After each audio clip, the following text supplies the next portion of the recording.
We open on a car speeding down a dark highway. 3 men inside. It's quiet, until they hear thumping in the trunk. They pull over, pop it open, and we see a man all bloodied and tied up. And just like that, bam bam bam, they finish the job. That's how Goodfellas starts. No slow build-up, no backstory. Just blood, violence, and a body in the trunk. And from there, it only gets crazier. This is the story of Henry Hill, a kid who grew up dreaming of being a gangster, got exactly what he wanted, and paid the price for it. Money, women, respect, it all came fast. But so did the paranoia, the drugs, the betrayals, and the bodies. This isn't a movie about the mob. It's a movie about how addictive that life is, and how quickly it turns on you. Welcome to Plot Explained, and this is Goodfellas Explained. After that brutal trunk scene, we jump back in time, straight into Henry Hill's childhood in Brooklyn. And from the very beginning, he's different. He doesn't care about school, doesn't care about normal jobs. All he wants is to be part of the crew across the street. The wise guys who park wherever they want, skip lines, get free food, and walk like they own the neighborhood. Henry says it himself. To me, being a gangster was better than being president of the United States. And who's running that neighborhood? Paulie Cicero. Quiet, heavy, old school. The kind of guy who doesn't talk much, and doesn't have to. He runs things low-key, doesn't use phones, barely speaks above a whisper. But when Paulie moves, everybody watches. Henry starts running errands for the crew, parking Cadillacs, delivering packages, keeping his mouth shut. He's just a kid, but he's dressing sharp, skipping school, and bringing home stacks of cash. And then there's Toods, real name Tutty, Paulie's brother, the one who actually gives Henry his start. He's rougher around the edges, but he's the one who teaches Henry how to collect money, handle packages, and show respect. Henry's living the dream. New suits, neighborhood fame, skipping out on chores while the other kids are waiting in line for the bus. He's just a teenager, but he's already on the path. Then we meet Jimmy Conway. He's not a boss, but everyone respects him like one. Jimmy's Irish. He's slick, smart, dangerous, and he loves giving out money. $100 bills for parking a car, more if you keep quiet. Henry looks up to him instantly. And honestly, so does everyone else. Jimmy was hijacking trucks by the time he was in his 20s. Calm under pressure, generous when things go right, ruthless when they don't. If Paulie is quiet power, Jimmy is quiet chaos. You never see it coming, but you feel it. And just like that, Henry's officially in the crew. Until one day, he gets pinched. Caught selling cigarettes. He's young, could have snitched, could have cracked. But he doesn't say a word. He gets booked, shows up in court, keeps his mouth shut the whole time. And when he walks out, the crew's waiting for him, cheering, laughing, handing him envelopes of cash. Jimmy hugs him and says, "Never rat on your friends. And always keep your mouth shut." And that's the moment Henry really becomes one of them. No more errands. No more being just a kid. Now he's inside. Then we see Henry all grown up as a man. He's at an airport with Tommy DeVito. Just another day, just another truck to hijack. But the way they do it? Smooth. No guns. No yelling. No drama. The driver gets out of the truck and walks into the diner, and on the way as he walks past Henry and Tommy, he nods at them and just like that, they peacefully get into the truck and drive off. That moment sets the tone. Henry and Tommy are the guys in the front. Jimmy's calling the shots behind the curtain. Paulie's overseeing the operation and making sure everything runs smoothly. And the world feels untouchable. We're at a smoky bar, drinks flowing, wise guys everywhere. And some random guy walks up to Jimmy and Henry. Says he's got a lead on a robbery. He wants in. Says it's easy money. Jimmy doesn't say yes, doesn't say no, just sips his drink and nods in agreement. That's how it works. You don't beg, you don't talk too much. If they like you, you'll know. Then we get one of the most legendary scenes in the whole movie. The funny how moment. Henry and Tommy are cracking jokes, trading stories, everyone's laughing. Henry tells Tommy that he's a funny guy, and then out of nowhere, Tommy goes dead serious. Funny how? Funny like I'm a clown? I amuse you? The room goes ice cold. Henry's frozen, trying to figure out if Tommy's serious or not. And that's Tommy in a nutshell. He's hilarious, right up until he isn't. Turns out he was messing around, at least this time. Everyone laughs, tension breaks. But you can already tell, Tommy's unpredictable. Then the restaurant manager makes the mistake of asking Tommy to pay a tab. Bad move. Tommy loses it, breaks a bottle on his head and kicks him in front of everyone. The guy's not just hurt, he's humiliated. And he knows there's nothing he can do about it. So what does he do? He goes to Paulie, asks for protection, says, "You take over part of my restaurant, I'll be safe." Paulie's not thrilled. He doesn't like owning legit businesses. Too much exposure, too many headaches. But then he agrees and makes Henry the head of operations. He's the guy giving out credit, handing out steaks, burning through cash, and sending it all back to Paulie. Until the place is bled dry. That's the life. Flashy, profitable, and doomed to crash. The restaurant doesn't last. After Paulie and the crew bleed it dry with credit scams and backdoor deals, there's only one thing left to do. Burn it to the ground. And they do, quietly, without drama. Just a little insurance job. After that, Henry and Tommy are parked outside in a car, waiting around, when Tommy brings up this girl he's been seeing. She's got a friend, cute, Jewish, but she won't go out unless it's a double. Tommy begs Henry to come along, not because Henry's interested, but because the girl won't agree unless it's two couples. Henry couldn't care less. He doesn't want to go. Doesn't want to get dressed. Doesn't care about meeting some friend. But he goes. The first date? Awkward. Henry's quiet, barely makes eye contact. You can tell he's just killing time. Then comes the second date, and Henry stands her up. That's supposed to be the end of it. But she shows up at the joint with Tommy, angry and bold, demanding to know who the hell he thinks he is. And something about that? Henry likes it. He takes her out again, this time for real. And now we meet Karen. They go out to the Copacabana, and it's not just a date, it's a flex. Henry doesn't go through the front door. He doesn't wait in lines. He walks her through the side, through the kitchen, right to the best seat in the house. Everyone shaking his hand, sending over drinks, whispering his name. Karen's eyes are wide, and Henry? He's locked in. It's not just lust, it's power, and respect, and being seen. After that, things start to move fast. They do the robbery, quiet, efficient, no violence, and the money just keeps flowing. Business is booming, the crew is tight, the nights are loud, and Henry's got the girl. By now, Henry's living the high life. But things are never just smooth in this world. That's when we meet Morris Kessler, loud, flashy, and annoying.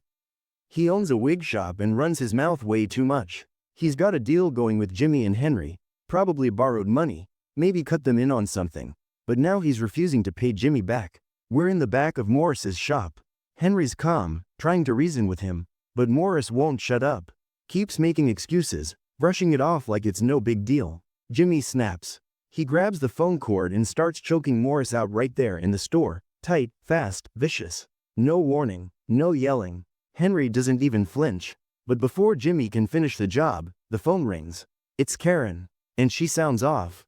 Henry bails on the spot and heads to her place. When he gets there, she's scared. He asks what's wrong, and she tells him about some guy named Bruce who lived across the street from her, was all over her.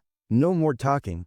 Henry takes Karen to her home and then walks up to Bruce's home and then pulls a gun and beats the hell out of him right in front of his home. Not a word, just rage, punches, threats, blood, gun to the face.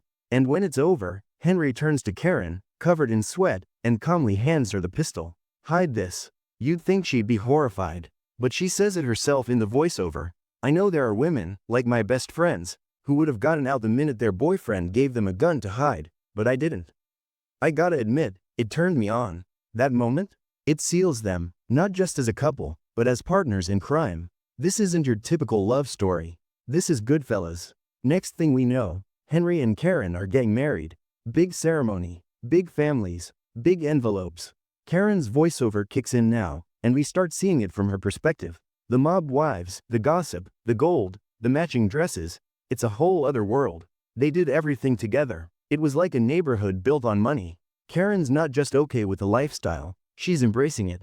The respect, the power, the way everyone defers to her now, just for being with Henry. But behind the scenes?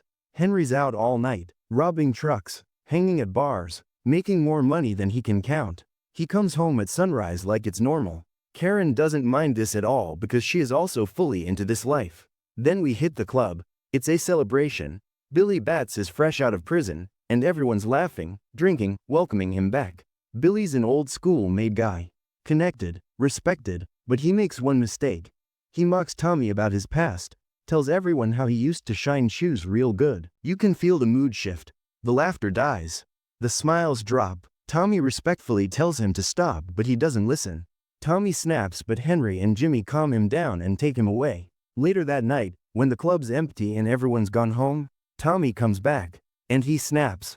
He and Jimmy beat Billy Bats to a bloody pulp, punches, kicks, boots to the face, until Bats is barely breathing. They wrap the body in a tablecloth. They toss it in the trunk and drive off like it's routine. And that's when we circle back to the very first scene. The car on the dark highway. The thumping in the trunk. The three men, Henry, Jimmy, and Tommy, pulling over to finish the job. Bats is still alive. Barely. Tommy stabs him. Jimmy shoots him. And Henry? He just stands there, watching. Like this is just another part of the job. They bury him in the ground and return like nothing happened, but this is the turning point. Up until now, everything was wild, but fun. But this moment? This is where things start to rot. Time's passed since the Billy Bats situation, and on the surface, everything looks the same. But Henry's slipping. He's now cheating on Karen, seeing a woman named Janice Rossi, got her an apartment, spending nights over there. But even that isn't enough. He starts flirting with her friends, chasing anything that moves. There's no loyalty, not to Karen, not to Janice, not even to himself at this point. Then he visits Paulie with Karen and their kids. Paulie pulls Henry aside and asks what's going on. Not about the women, about what happened with Bats. Paulie's smart, he's been around, he knows something went down. But Henry? He keeps it cool, doesn't say a word, because in this life, you don't rat, not even to your boss. Fast forward 6 months later. The crew has to dig up Billy Bat's body. Turns out the land they buried him on is being developed. A new project. Can't leave a made guy rotting under some condos. So, in the middle of the night, gloves on, shovel in hand, they dig him back up. And the smell? Unreal, rotting, nasty. Tommy and Jimmy even joke about it, but Henry's grossed out. Time passes, back at the club, Henry's still partying, drinking, laughing, high on the life. That's when we get the spider scene. A young waiter, quiet kid, pouring drinks. Just doing his job. He forgets to bring Tommy a drink, and Tommy, being Tommy, shoots him in the foot. Everyone's stunned, but they brush it off like it's another Tuesday. Later, Spider's back, limping but still working. And when he tries to talk back, just a little, Tommy pulls out his gun and kills him on the spot. No hesitation, no remorse. Even Jimmy, the guy who's usually unfazed, loses it, yelling at Tommy. It's a moment where everyone realizes Tommy's out of control. And Henry? He's in too deep to walk away. Meanwhile, Karen's noticing everything. Henry's distant, cold, always gone. She knows something's off. She knows Henry is cheating on her. They are now having arguments every day. And just like that, the cracks in their perfect little world? They're getting bigger. Karen has had enough. She drives over to Janice's apartment, gets out of the car, and starts screaming up at the door because Janice is not answering the bell. She's sobbing, raging, a total scene. At home, she grabs a gun and points it right in Henry's face. She's trembling. He tries to calm her down, and as she lowers the gun, Henry flips her over, grabs the gun, and beats the hell out of her. It's messy, violent, heartbreaking, and it shows just how far gone their marriage really is. Paulie and Jimmy show up at Janice's place. They find Henry, worn out, sloppy, still high. And Paulie doesn't yell. He doesn't threaten. He just gives him a simple order. Go back to your wife. No more mistresses. No more drama. Then Paulie says something even bigger. Take a trip to Tampa with Jimmy. 2 days. Business. Sounds like a little vacation, but it's not. They're there to shake down a guy who owes them money. Jimmy threatens to feed the guy to the lions at the zoo. And it works. The guy agrees to pay. But what nobody knew, his sister works for the FBI. And she tells them everything. Suddenly, the case is wide open. Jimmy and Henry get pinched. Paulie too. For contempt this time. Everyone gets time. Henry and Jimmy get 10 years. But even in prison, they're not living like normal inmates. They've got wine, lobsters, fresh bread.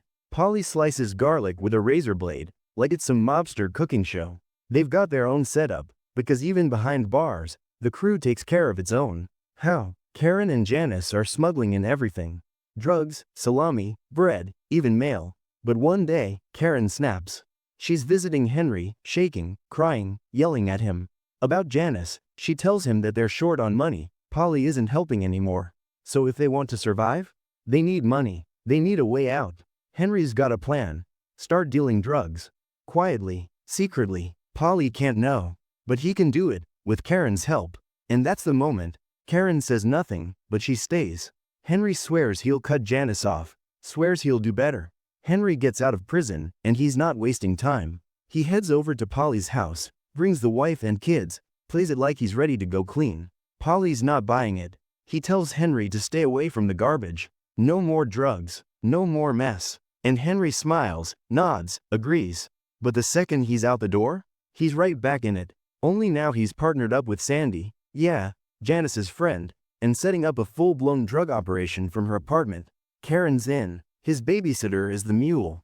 He even gets Tommy and Jimmy to join him. And while that's going on, the big score finally drops. The Lufthansa heist. Over $5 million, clean, no bodies, pulled off like clockwork. Jimmy's the brains. Henry's in on it. Maury, the loudmouth wig guy, he's the one who pitched the job. Everything should be golden, but almost immediately, it starts going south. The guys who helped pull it off, they can't keep quiet. They're showing up to the bar wearing fur coats, driving pink Cadillacs. And Jimmy? He's furious. He doesn't want heat, doesn't want the FBI sniffing around. So what does he do? He starts sitting on the money. No shares yet. Let things cool off. Maury's yelling, calling Jimmy, demanding his cut. After all, it was his idea. And Jimmy? He starts cleaning house. One by one, him and Tommy start taking out the crew. Bodies showing up in meat trucks, cars, dumpsters. It's methodical, cold, and nobody says a word. Then comes Maury's turn. Henry is stalling, trying to get Jimmy to change his decision. But before he can initiate the conversation about it, Jimmy himself tells him he changed his mind. Henry buys it. But as soon as he walks out, Jimmy and Tommy call Maury over to go for a ride. They all pile into the car, Maury up front. Not even till the car starts, Tommy pulls a knife and stabs Maury in the back of the head. No warning, no conversation, just another loose end, tied up. After all the blood, all the paranoia, there's finally some good news. Tommy's getting made. Jimmy's hyped, Henry's excited, because if Tommy gets made, that means they're protected, untouchable. It's a big deal. Tommy gets dressed sharp, heads to the house for the ceremony. But when he walks in, there's no ceremony, just two guys, a cold room, and a bullet to the head. Just like that, Tommy's dead. Turns out, the Gambino family never forgot about Billy Bats. Bats was made. Tommy wasn't. You don't touch a made guy without permission. This was revenge, plain and simple. Jimmy gets the call, hangs up the phone, and breaks. Even Henry's voiceover goes quiet. Both of them are devastated. This wasn't just business. This was family. Time skips forward. And now we're in Henry's most paranoid, cracked out day of his life. He's driving around town, high on coke, and he's convinced he's being followed by helicopters. He picks up his brother from the hospital and to his home. Takes Karen to make the deal but again spots the copter, so goes to Karen's mom's instead. Then, the helicopter disappears. So Henry pushes on. He heads to his coke dealer's place with Karen, trying to make another big delivery. While he's out, he calls home and tells the babysitter to get ready, and tells her to don't call from the house phone as it could be tapped. Of course, she calls from the house phone. Henry returns home later that night, exhausted, sweaty, strung out. Dinner's on the table. Everything seems normal. But the second he's about to leave for the airport with the babysitter, she says she forgot something. I can't fly without my lucky hat. Henry's had enough. But he goes. He's too deep to argue now. And the moment they get in the car to drive to her place, feds surround the car, guns drawn. At the same time, his house gets raided. Cops are everywhere. And Karen? She's in the bathroom, flushing every last gram down the toilet. Everything's gone. The money, the drugs, the operation. Henry's back in jail, but this time, there's no comfort, no wine, no Paulie slicing garlic. This time, he's alone. And he knows it. The money's dried up. Henry tells Karen to somehow get him out of jail, says that he fears that either Paulie or Jimmy can get him killed anytime. So she goes to her mother and pleads with her to put the house on the line for bail. And shockingly, it works. Henry's out, but he's not free, not even close. He's always watching his back. He's dodging phone calls. He's ignoring Jimmy, ghosting his closest friend, because he knows that the second he walks into the wrong room, it's all over. Still, he tries. He goes to Paulie's, hoping maybe, just maybe, there's still a lifeline left. He apologizes, tells him he messed up, says he's low on money, says he needs help, swears he'll never touch drugs again. Paulie doesn't yell, he doesn't curse. He just puts his hands in his pockets, takes out a small roll of cash, and says, "Here. Now I gotta turn my back on you. $3,200. That's it. That's what years of loyalty gets him." Meanwhile, Jimmy still wants answers. He doesn't know if Henry flipped. He's watching, testing. Karen meets with him and he's constantly asking her questions about Henry to figure out if he ratted or not. Then he tells her something casual. He asks her to walk down the street into an alley where there are some suits for her. He smiles. But Karen's instincts scream. She peeks down the alley, and there's no dresses. Just two guys, standing still, watching, waiting. She backs away, slowly, then bolts.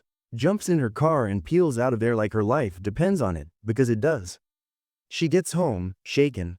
That's it, they're out of time. The next day, Henry finally goes to meet Jimmy.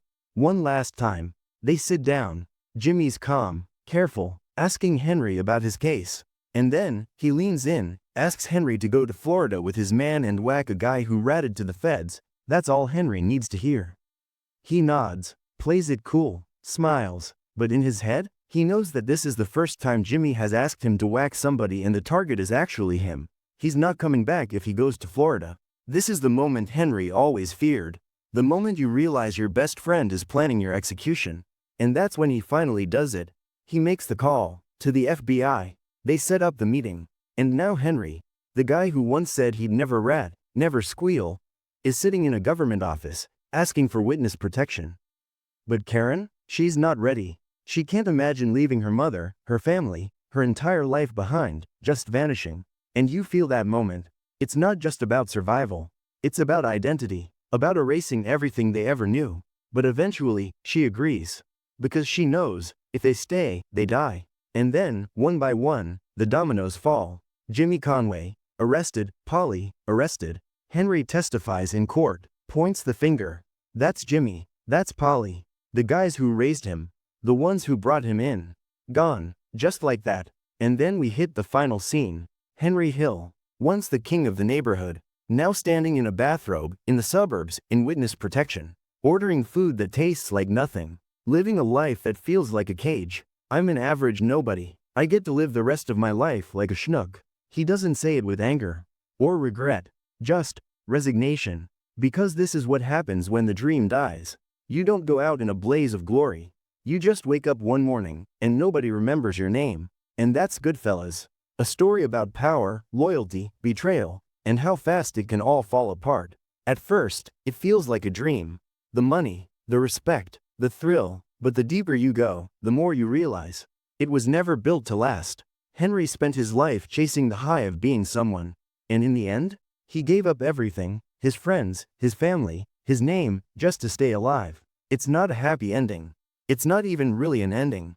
It's just quiet, empty, ordinary. And maybe that's the cruelest punishment of all. Personally, this movie hits different. It's not just about gangsters, it's about identity. What happens when everything that once defined you, the crew, the lifestyle, the fear, the respect, vanishes overnight? You're left with a stranger in the mirror. If you made it this far, thanks for watching. I'm building this channel one film at a time, breaking down stories that stay with you. So if you liked this breakdown, hit the like button. Drop a comment. Tell me your favorite scene, or what movie I should do next. And if you're into cinematic deep dives like this one, subscribe, there's way more coming. This is Plot Explained, and I'll see you in the next one.